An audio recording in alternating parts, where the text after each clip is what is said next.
Jasmine Crockett was right. The fact that we have Americans that are waking up and saying, wait a minute, are you saying that tariffs are going to negatively impact me? Are you saying that we're going to have to pay for this?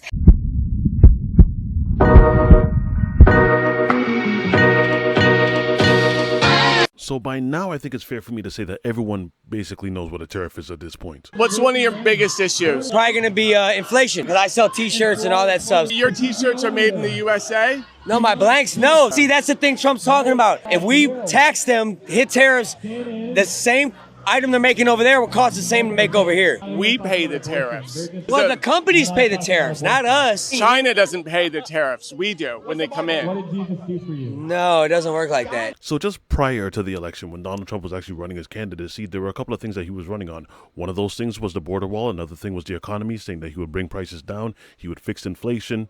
We're going to be doing a lot of things, but we're lowering taxes. We're going to use tariffs very, very wisely. You know, our country in the 1890s was probably, Marcia, probably the wealthiest it ever was because it was a system of tariffs. And we had a president, you know, McKinley, right? You remember Mount McKinley, and then they changed the name. But one of those things, he was really a very good businessman, and he took in billions of dollars at the time, which today it's always trillions, but then it was billions and probably hundreds of millions. But he would allow police the freedom to do what they need to do to bring back law and order, whatever that means. That we're going to give immunity to police so they can do their job. I'm giving federal immunity to police officers so they can do their job.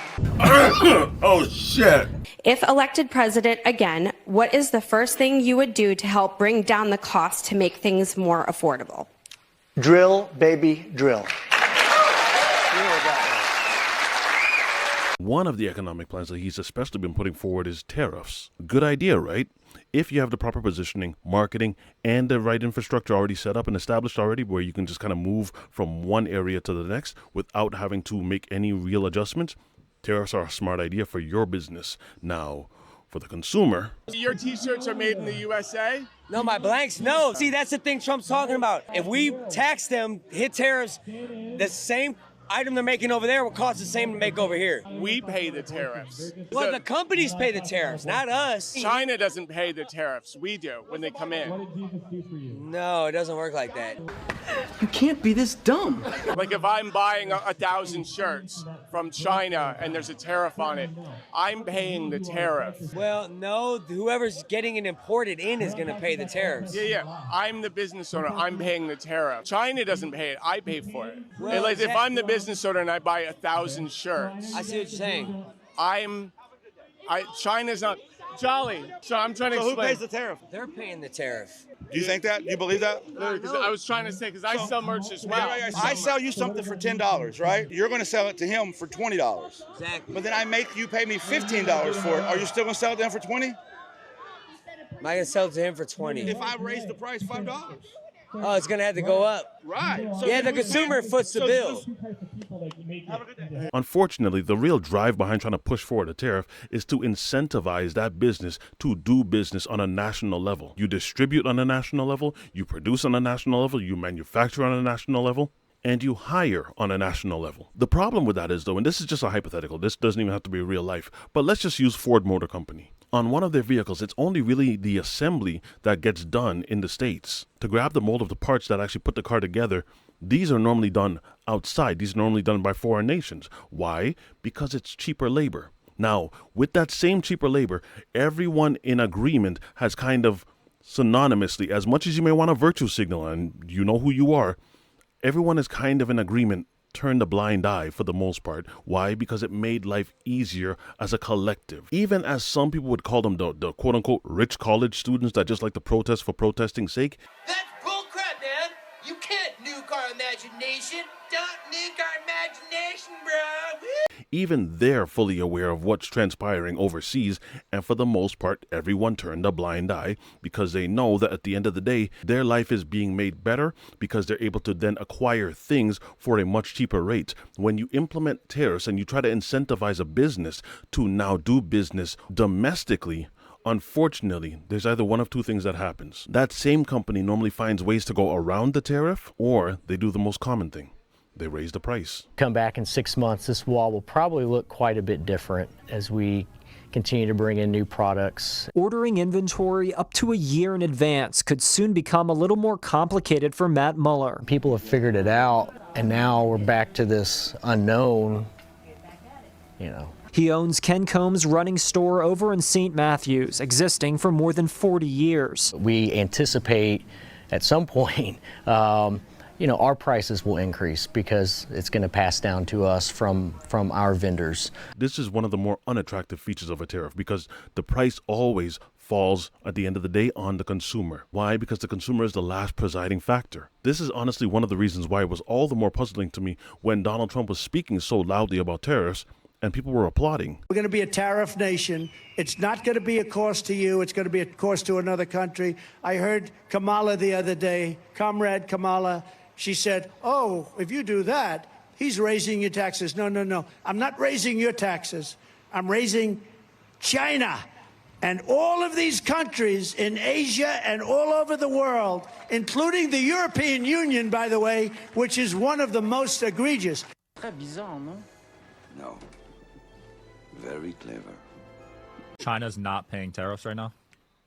The tariffs are paid by the American companies that import the Chinese goods. That's the way it's such a fundamental, and I see you looking a little confused on this one. Yeah, I'm confused. This is the way tariffs work. What Trump did is place tariffs on Chinese imports. By the time the imports get here, China's been paid for this stuff.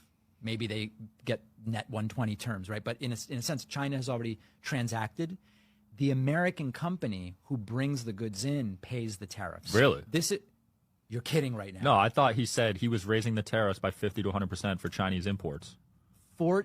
You got to clip this. I'm begging you. You got to clip this and send it to me. I'm genuinely None confused. of this stuff is getting cut out, right? No. Oh, my God. There's a lot of things that I don't agree with David Pakman on. That is not one of them. I genuinely thought that this example that you just saw was an outlier until you realize that a lot of people do not know what a tariff is. A lot of people, not everyone, definitely not everyone, but a lot of people all thought that a tariff is paid by the country that houses the business, and when the business ships product out, they're the ones that is paying the tax. That's not how that works. Damn! The company that places the order. So say the order is placed in the U.S. and it's being placed from China. China ships their product out. When China ships their product out, China's already distributed an invoice to that company in the States. So when the business has their shipment reach the cargo hold, normally they have to pay a duty. And that duty is what we're talking about here. Now, what Donald Trump was proposing, Drill, baby, drill. that same price that they would normally pay, that same duty, he wants to add another tax on top of that one. So naturally, if you're put in that kind of position, what do? What are your options? Well, you only really have one option. You up the price because you still have your profit margin that you have to make. So as the business, you can't afford to just lose your profit margin. And so all you're doing with this is just causing all the nations that are around you, all your trading partners, to really just be incentivized to just practice nationalism. Representative Jasmine Crockett, she picked up on this perfectly recently when she did an interview with MSNBC. Last Thursday, we expressed our own concerns on this broadcast and even said we would appreciate the opportunity to speak with the president-elect himself. On Friday, we were given the opportunity to do just that. No, not those two. Congresswoman Jasmine Crockett is a Democrat of Texas. She serves on the Oversight Committee, and she joins me now. Congressman, one of the things that's interesting about this, and particularly on the tariff front, is we have a very different system than the UK with many more veto points. It's much harder when you're elected as a new government in the US to just get your budget through and start doing it, right? There's a whole bunch of different things. But on tariffs, because of the law and the statutory authority the president's been granted, he can kind of unilaterally do a lot of this stuff while you and Congress just basically watch. Yeah, my only hope is that we can rid ourselves of Donald Trump half as quickly as the UK got rid of their failed leadership. That is the only hope that I could have, but something tells me that he will stick around for the entire 4 years. But you're absolutely right. And as someone who serves on the Agriculture Committee, one of the things that we saw is that our soybean farmers specifically suffered so much under these tariffs last time, and it wasn't as widespread as what he's proposing this time. The fact that we have Americans that are waking up and saying, wait a minute, are you saying that tariffs are going to negatively impact me? Are you saying that we're going to have to pay for this? It's kind of like that wall that we're still waiting on Mexico to build, right? That they're going to pay for it. No, we're going to pay for it. We're going to be the ones that are suffering. And for those that thought that inflation was bad, even though it has come down, even though that it is honestly, cooled off here a lot quicker than it cooled off in the rest of the world, let me just tell you, it's time to buckle up, Buttercup, because it is about to be on and popping if for some reason he gets half of this done. And right now, looking at the henchmen that he is trying to put into his administration, we are on track to see a lot of these negative things impact our economy. Believe me, it's my hope that I'm wrong, but it just strikes me as puzzling because this all seems like stuff that should have been discussed before you vote. My question is, are you a business owner? And if you are these tariffs going to impact you in any sort of way? Are you excited about them? Seeing these come down the pipeline, are they affecting any of your employees? Or even if you're an employee, do you see Trump's economic policies that are being brought forward? Do you see them as benefiting you, or do you see them as in the long term, they're going to hurt? Whatever your thoughts are, leave them in the comment section. If you guys enjoyed this video, don't forget to drop a like, and I will see you guys again on the next one. Believe me, we've got more to discuss when it comes to this subject. Be easy, y'all. I heard Kamala the other day, Comrade Kamala, she said, oh, if you do that, he's raising your taxes. No, no, no. I'm not raising your taxes. I'm raising China